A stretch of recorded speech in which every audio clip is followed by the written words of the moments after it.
Hi, welcome to another reading vlog. I'm starting this one directly after finishing the last one, but I am kind of excited to get back into reading. I feel like I really struggled with this book, but now I'm going to read some epic fantasies that I think are going to be much easier to read.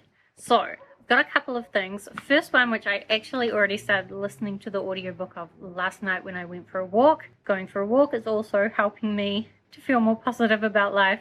But I went for a walk and I listened to quite a lot of The Fool's Assassin by Robin Hobb. So this is the first book in the last trilogy in the realm of the Elderlngs. I'm very excited to be at the end of the series, but also really terrified for all the horrible things Robin Hobb is going to do to these characters. So it's hard to talk about what this trilogy is about without spoiling some of the others, but basically the character Fitz that we've read, this is the third trilogy with Fitz in it, and he's now quite a lot older. He's like 47, and he's kind of just settled down with this nice family life, and he seems relatively happy.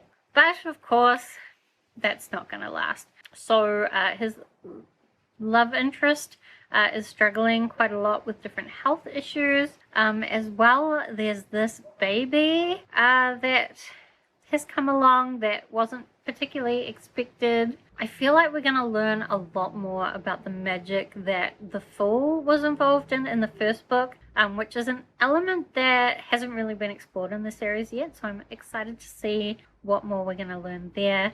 It's quite interesting because I think I'm actually already a quarter of the way through the audiobook. 28% through like a 28-hour audiobook already, because I am listening at 2 times speed, and I listened to it for quite a while. I actually stayed up late listening to it instead of reading my book, my physical book.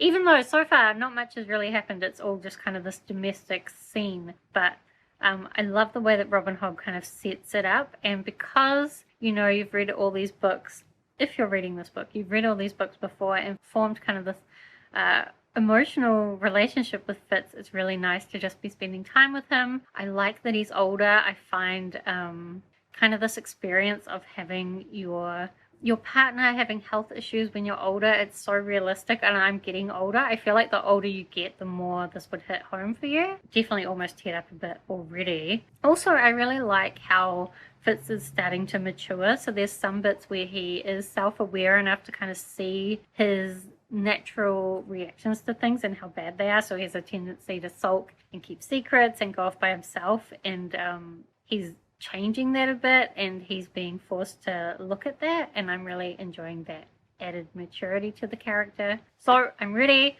to have my heart broken and continue that series.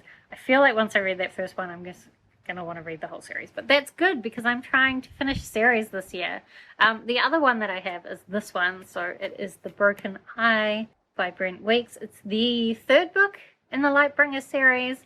So I read the first 2 books already this year. The Black Prism, the first book, was a reread for me. Then I read the second book, which really expanded the magic, and I'm really interested to see where this third book is going to go, because I feel like the second book expanded things so much on the first book. But if you haven't heard about this series, basically it's set in a world where there's color-based magic, and different people are able to access the magic of different colors. Most people can only access maybe 1 or 2 colors, but there's this religious figure called the Black Prism who can access all the colors. However, after a war that happened before these books, the actual Black Prism's brother took the place of the Black Prism. And so he's got a whole bunch of secrets that are kind of falling apart around him. There's all sorts of secrets that he doesn't know. I really love the political intrigue, which I don't normally like, but the way it's done in this series, I've been really enjoying. There are maybe a few questionable elements in terms of like the fat rep, and maybe a few things that are a bit sexist, but it's not too much, so it doesn't bother me too much. I know it does bother some people, so it's good to be aware of, but I'm excited to read this. What I will say is I read the first 2 books on audiobook, and so I'm really expecting that as I go through this, I'm just going to be constantly surprised about how people's names are spelled. But hopefully I'll at least be able to recognize everyone. So I haven't started this one yet, but I'm excited to get to it tonight. I am very soon going to go for a walk though, so I'll be reading more of The Fool's Assassin. And I only have 1 more day of work this week, even though it's like 8 hours of meetings. if I can just survive that, I've then got a 4-day weekend. So maybe I can actually get my shit together like I keep saying I'm going to. Hi, so it's the next day after a very long day of work, which is probably why I look really tired. But also, I was not expecting the full, I keep calling it the Fool's Assassin, and I feel like I'm doubtful of the name now. Assassin's Fool? Anyway, last night, it made me cry. I went for a walk, and the bit that happened just when I was walking back made me cry, and I walked down my driveway back to my house crying, and I don't know what my neighbors thought if they saw me, but it was so emotional. It's just made me love certain characters, some even more, some of them are new, and I just love them.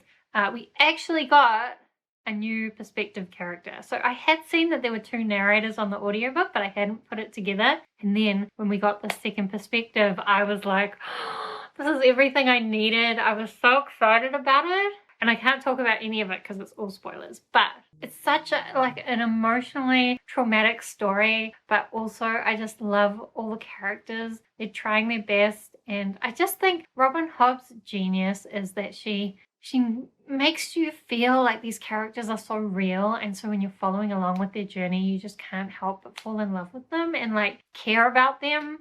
Even if you don't agree with what they're doing, you can always understand why they're doing it, and there's just so many mysteries and interesting things happening, and you can see how the characters acting in their own way interacts with each other to cause problems, and just the relationships between some of these characters. There's so much history from the other books. I'm so excited to continue this. I am going for a walk right after filming this, and I'm excited to continue that story so much. It's definitely helping to encourage me to go for long walks. The other thing that I did read a little bit of last night is this. I think I managed to get 3 chapters. Unfortunately, I was just very tired, but I did really like it. I will say I was right. Apparently, Dazen, one of the main characters, not an S, it's a Z. And Zyman, also a Z at the start. I thought it was another S. But as expected, it started out with action, kind of just getting you back into remembering what was happening. Both kind of, there's like an older character, this imposter Black Prism that we're following, as well as this bastard son of one of the Black Prisms. The fake one, the real one, who knows? So we kind of got back with them, and we're remembering what's happening. They're both in a not very great situation, but I have faith in both of them to get out of their bad situations and into some other new bad situations. So I will also have to try and read some more of this tonight, but I feel like because I was in meetings all day, I haven't done many steps, and so to get to my 10,000 step goal, I'm probably not going to get home from my walk until late-ish. But tomorrow I don't have to work, and I'll take this when I go to my infusion. So that's why I've got the 4-day weekend. The first day I've got my infusion, which is just like 3 hours sitting with a drip in my arm. So I should have plenty of time for reading. And maybe because I'm excited about this one, I can actually focus my reading time while I'm there. Okay, this is going to be another one of these quick updates because I'm going to die in my car soon. And also this lady just stopped, like I was trying to cool down my car and she stopped to be like, are you okay? And like now I'm like, wow, people are watching me. So that's annoying. Anyway, let me update you. I tried to read, where is it? I tried to read The Broken Eye while I was at the hospital, and honestly, I only got in about 20 pages. I think mostly it's just because I can never focus at the hospital, and at the moment, I'm not great at focusing anyway, and not much has really happened in that 20 pages, because this is an 800-page book, so 20 pages is like nothing. The Black Prism, still in an awful situation, and I thought he might get into a better one briefly, but it didn't happen. Kip, who is this young boy who's learning all about his magical powers, he's in a slightly better situation, but again, not much has really happened yet, except that more people have had surprisingly spelt names. The other thing I have been doing is listening to Fool's Assassin. I'm pretty sure that's the name, right? Yes it is. So I am 73% of the way through it. So listening at 2 times speed, it's only going to take me another 4 hours. Definitely I'm going to finish it this weekend. Honestly, I'm so invested in the story that I kind of don't want to stop reading it. Even though sometimes it's kind of almost like nothing's happening, although Fitz did get stuck in kind of a really bad position. And he's doing the best he can, but he's also kind of failing. But I can't stop listening to the audiobook. Last night I should have been reading my physical book, but instead I was listening to my audiobook because like things were happening and I just wasn't sure the characters were going to be okay, so I needed to keep listening. And there's just something about the way the story is written that I just, want to stay with them as they experience what's going on. So I'm going to be driving now. I'm in my car. I just had my infusion. Here's the hospital things. As evidence, in case you needed evidence. So I'm going to head out, enjoy a bit of a long weekend break with Jace, and then I will head home and catch up on reading, catch up on life, continue that thing where I'm trying to get my shit together.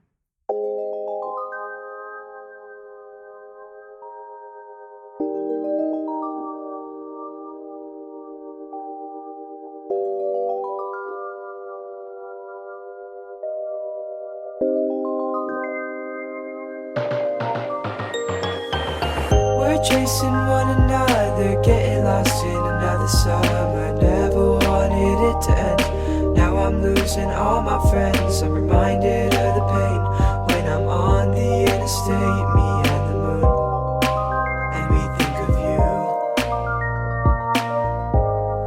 Remember when we sat out in the football field, watched the sunset and succumb to all our favorite fields. Hello, so I am home again. To be honest, I've been home for a little bit and I've just been mucking around and I really need to, as usual, get my shit together. So I'm going to try, since I've got about 2.5 hours of actual listening time left in Fool's Assassin, I'm going to try just while I listen to that, doing some housework, because I know once I start listening to that, I kind of don't want to stop. So maybe I could get quite a lot of housework done.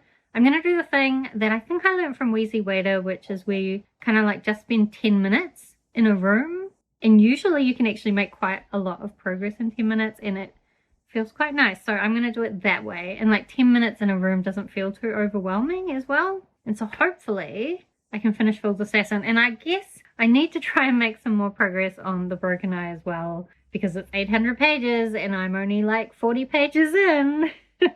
But tomorrow's also a day off since it's a public holiday, so I'm just gonna keep going with this getting my shit together kind of thing. But really, I just want to be reading Fool's Assassin. I'm really loving it, even though, if I'm honest, nothing much has really happened. Fitz did have to pull out his assassin skills at one point, and he has kind of ended up in a situation where he's looking after several different younger people, and he's feeling a bit guilty about bringing one of them kind of into his assassin's world. And like, he's just trying to be like a good parental figure, but also kind of sucking at it while he's grieving. And also just like, he doesn't know, should he be teaching them all these skills that he has that are great for survival when you're in a dangerous situation? Or should he be trying to, raise them in a way where they're not exposed to that danger? But knowing that you don't always have control when you live in a fantasy world, especially, you don't have control of whether you're going to be exposed to danger or not. There is definitely a hint of like the bigger magical thing that the trilogy is probably going to get more into. There's been a few little magical bits, but like it's so little. The main focus is definitely more on this domestic situation, but like it's the context that makes the domestic situation interesting, if you know what I mean. Oh, also, we got a cat. Robin Hobb doesn't have many cats in her world, but there's a few cats, and because like animals can, through the wit, they can communicate with certain humans who have the wit. So there are a few cases where we get cats communicating. Mostly, they're not that interested in humans, they have their own agenda. And so they're really only interested in humans when humans fit into that. And we got this cat, and he was so cat-like. And honestly, Robin Hobb really delivers on the talking cats that I want, which is cats that just act so cat-like in their attitude. Like even though they're able to communicate, they still act exactly like cats do. So I'm really interested to see what more cats we'll get in this story as well. I'm hoping more. So we got a little bit in the 20 Man trilogy, but again, not much. But this one almost feels like we might get more cats. Hopefully. I mean, these talking cats are almost like a good stand-in for the dragons who also think humans aren't really worth bothering with. And that's just an attitude I can really get on board with. I just finished Fool's Assassin, and that ending was a lot. Part of me just wants to like continue and read the next book now, but also I feel like I need a break and time to recover from what just happened. Like, definitely what happened means that in the next book, shit is going to go down. Like, Fitz is going to be mad. Things are going to go badly. Like, things went badly at the end. And I knew things were being set up to go in a particular way, but I was not ready for it. I'm definitely going to be continuing this series very soon. I have some other audiobooks on the plan for February. Maybe this will be motivation to get through them quickly, because I want to get back to the Fitz and the Fool. And wow. I think those of you who have been reading The Realm of the Elderlngs who aren't yet at this trilogy, I think you're going to like this one. I was looking on Goodreads, and like the Goodreads reviews are so high for this trilogy. Like, I think if you care about Fitz after everything that he's gone through in the earlier trilogies, like, this is just more of the same, but also like that same awful emotional stuff that you've come to expect, but also like it's got to wrap up good in the end, right? I don't know how many horrible things are going to happen in the meantime, but like, there's one character. There's no way Robin Hobb would hurt that character, right? Right? I really want to continue it. But I've got to do some other stuff. I can't become obsessed with this trilogy. So I will take a step back, I think. The next audiobook that I am going to pick up is The Language of Thorns by Leigh Bardugo. So this is a bunch of short stories in the same Grishaverse world as like Shadow and Bone and Crooked Kingdom. I've heard a lot of good things about it. I don't tend to like short story anthologies. However, the ones I do like the most tend to be ones all by the same author. So maybe I'll like this one. I guess we'll see. I'm not sure if I'm going to listen to it more tonight or just try and focus on physical reading. I did manage to get through a decent amount of housework, although I still haven't done the dishes because I don't like doing the dishes. I should probably do the dishes. And then maybe I'll go for a rain walk and read The Broken Eye. Okay, so to be honest, 4th day of a 4-day weekend, and I feel like I've just completely forgotten about work already. I don't know how I'm going to go back tomorrow, but it makes me look even more forward to the end of my contract at the end of March, because then I can just forget about work all the time, which honestly I feel a lot better about. Anyway, I have been doing some reading since I last talked to you. Firstly, I started reading A Language of Thorns, but I've decided, since it's short stories, that I'm just going to read one a day because I kind of feel like otherwise they'll kind of blur together. So I've read 2 so far.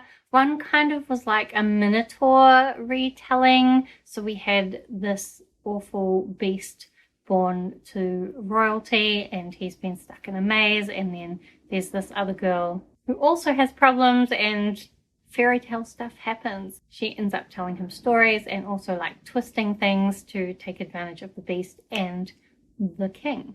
So I quite liked that one. The next one was about this fox. I'm not sure what it's retelling of. There were definitely aspects of Little Red Riding Hood in there. I quite liked it too. It's got the same audiobook narrator as the main Grishaverse books.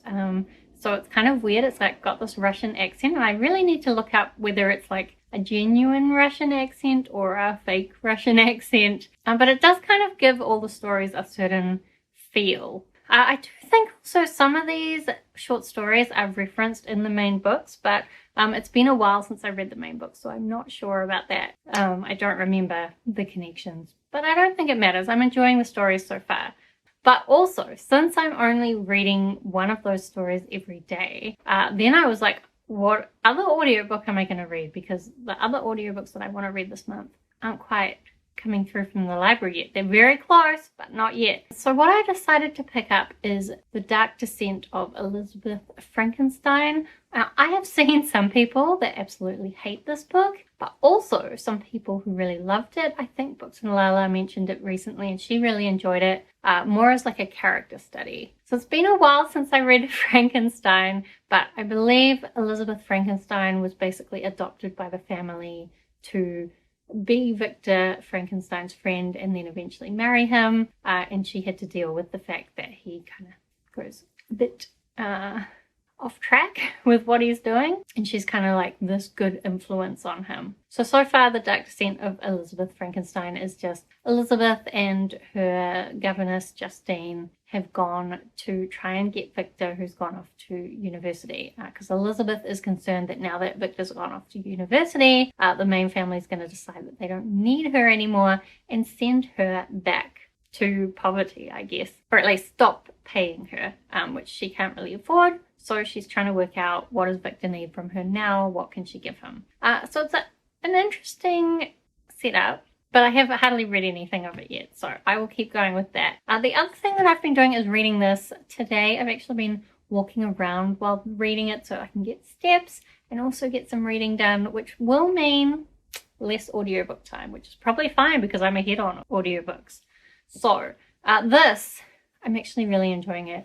I find I actually like the side characters more. So we've got this girl named Tia who's all involved in kind of this secret society that knows about this one element of the color magic that most people don't even know about, because most people can't even use it. That's really interesting. The Black Prism's love interest is kind of off figuring out where her life is going to go now, given things that happened in the previous books, but also with the Black Prism missing, that has an impact as well. Oh, but also, following on from me having only listened to the audiobooks before and things being spelt differently, apparently the color whites, which the color whites are part of this color prince's army that we're fighting against, and they like use this color magic to change their bodies.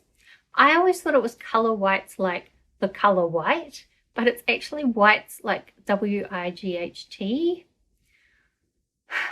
which honestly makes a lot more sense than color whites, because white kind of has a place within this color magic that the word white didn't really make sense with those creatures. Now it all makes a lot more sense. So I'm actually glad I've picked up the physical book, at least for one, although other than the spelling, I don't think the experience is too different. Another thing that did happen is we had a bit of a pirate ship battle. And what I will say is it really pulled me back to a comparison I've made earlier between this series and The Lies of Locke Lamora, except this series is finished, The Lies of Locke Lamora is not. So I think if you're waiting for the next book in the Gentleman Bastards series, then maybe you want to try this. It's not exactly the same, but the Gentleman Bastards, book 3, pirates. This one, book 3, pirates. Also just kind of a similar vibe in a lot of ways, like not exactly. It maybe doesn't have the same friendship elements, but kind of the fact that we've got this main character who is somewhat morally grey, and also kind of like a expansive world with all sorts of intrigue in it. So similar. So I'm going to try and finish some of this, but I am going to film some other videos right now, hence the pretty face rather than my normal rough face. So I guess I'll have to wait to finish this. Like, I'm only this far in. It's so long. It's going to take me a while. I was like, let's go update my vlog, but I don't know what I want to say. I've had a couple of busy days at work, but I saw the end of my to-do list. Amazing. So that's not too bad, I guess, although it'll probably blow up again in a moment. But never mind. I guess it's a reading vlog, so I should update you on my reading. I have read some amount of this. I think I'm up to about 200 pages in, which is about a quarter of the way. But I think I'm gonna crack. So I'm about to go for a walk, and I am like so close to the end of The Dark Descent of Elizabeth Frankenstein. Just have the very ending to go, and I think they have changed it from the original Frankenstein story, so I'm really interested to see the twists. I actually wish that I had more recently read Frankenstein. I've read Frankenstein before, but I feel like if you just read Frankenstein when you read The Dark Descent of Elizabeth Frankenstein, that you'd see a lot more of the parallels, and it would be interesting to see how she's kind of, do I mean parallels? It'd be interesting to see anyway how she's fit Elizabeth's story in around Victor's story, and like where the monster fits into that. And like, because it's been so long since I read Frankenstein, I can't remember which things were the same and which have changed exactly. But anyway, I mean, I don't think that it's amazing, but I don't mind it. It's been just kind of a nice trip. I'd say about the first 25% was really just like Elizabeth trying to go and find Victor at the university, as well as like flashbacks to her getting to meet him in the first place. And then like it took quite a long time for her to actually find him, but that's kind of the point. And there's not a lot actually happening a lot of the time. But I guess like Frankenstein, it's not really about the action. It's more about this character study. And we're learning about Elizabeth and how she might not be everything that you might have assumed. So I guess we'll see how the ending changes things. But I didn't mind it. I think I don't really agree with the people who said it was their favorite book or the people who said it was the worst book, because I'm kind of in the middle. Like, it was an interesting read. I think if you read Frankenstein, it would probably be better for you though. Anyway, I'm right near the end of that, and I've only got a few more stories from A Language of Thorns to listen to, but I still kind of want to keep doing those like one a day. And I've only got a couple more days of that to go. And I'm quite enjoying the stories. Again, none of them are necessarily mind-blowing, but they are very good fairy tales. And I like the way she's kind of taken some more classic fairy tales and put twists on them that make them more interesting. Like the ending is always you expect a certain thing to happen, and then it's like not the thing you expect to happen. Although after the first couple, I started expecting the unexpected to happen, and now it has been less unexpected. But anyway, I will continue that as well.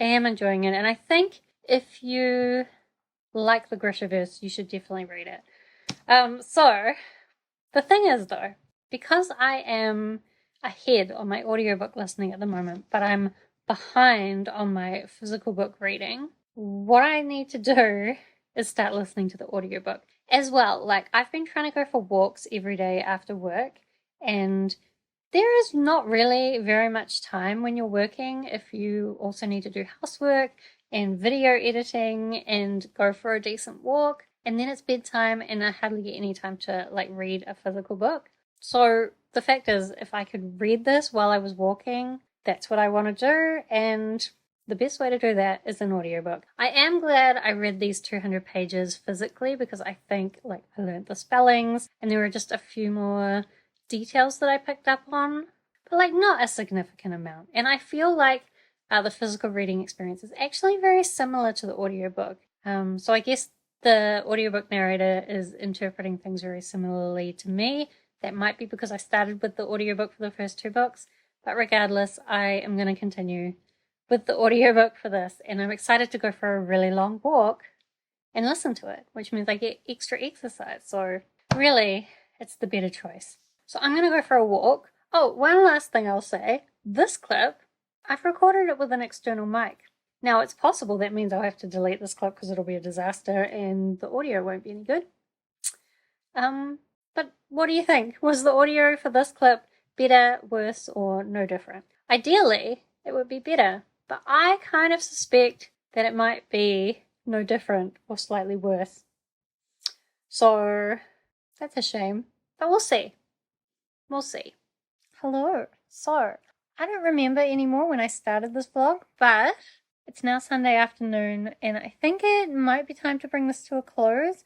I'm pretty sure during this vlog I actually read 4 audiobooks, and like I did start this book physically, but I only read 200 pages of it. So it kind of shows introducing walking while listening to audiobooks to my life, and doing a lot more of that has meant I've been able to get through a lot of audiobooks, but I'm still not doing very good at my plan to read physically for an hour before bed, so that's going to be something I try and focus on in the next week, as well as still doing plenty of walking. So we'll see how we go with that. But I guess to wrap up my reading, I finished reading The Broken Eye, and It's kind of amazing. I feel like I said the second book in this series really expanded the world, expanded the magic, took things even further than the first book. This one does the same. Like the things we've learned about the magic and like all the secrets that some people know and the secrets that people don't know,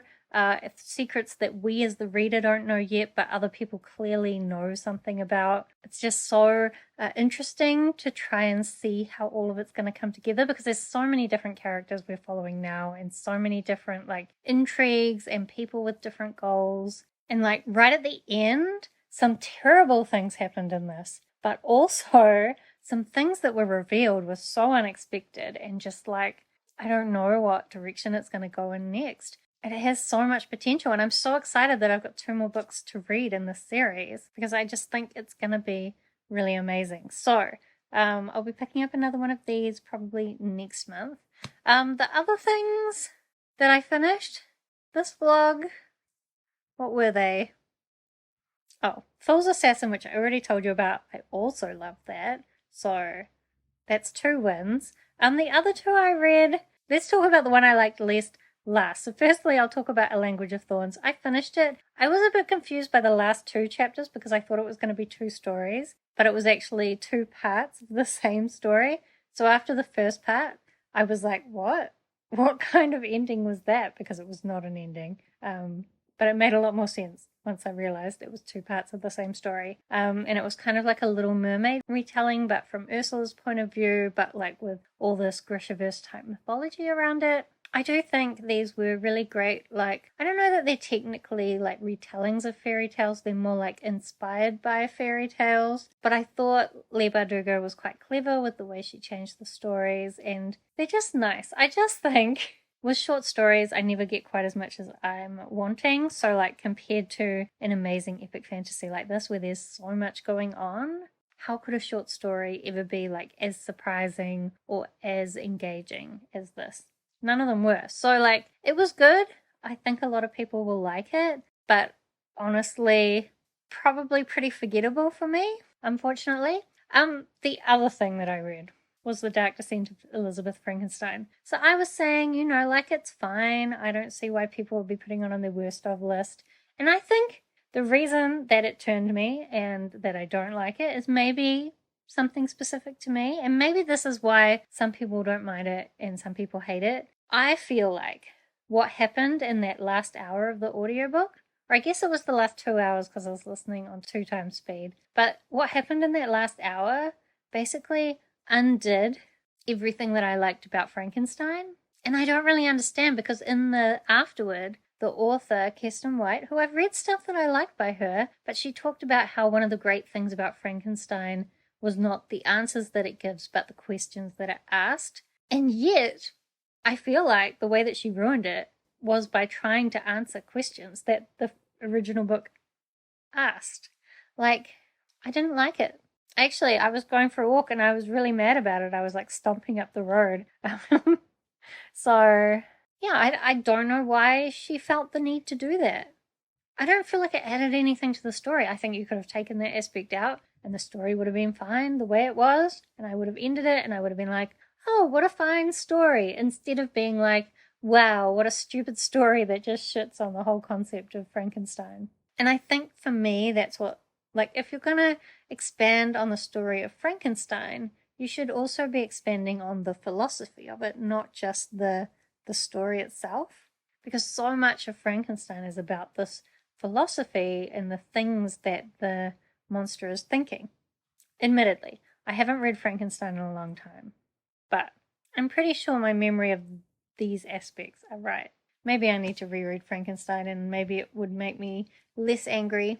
But really, I was just mad. I think it ruins Frankenstein, so I am going to delete it from my memory and just enjoy Frankenstein as it was.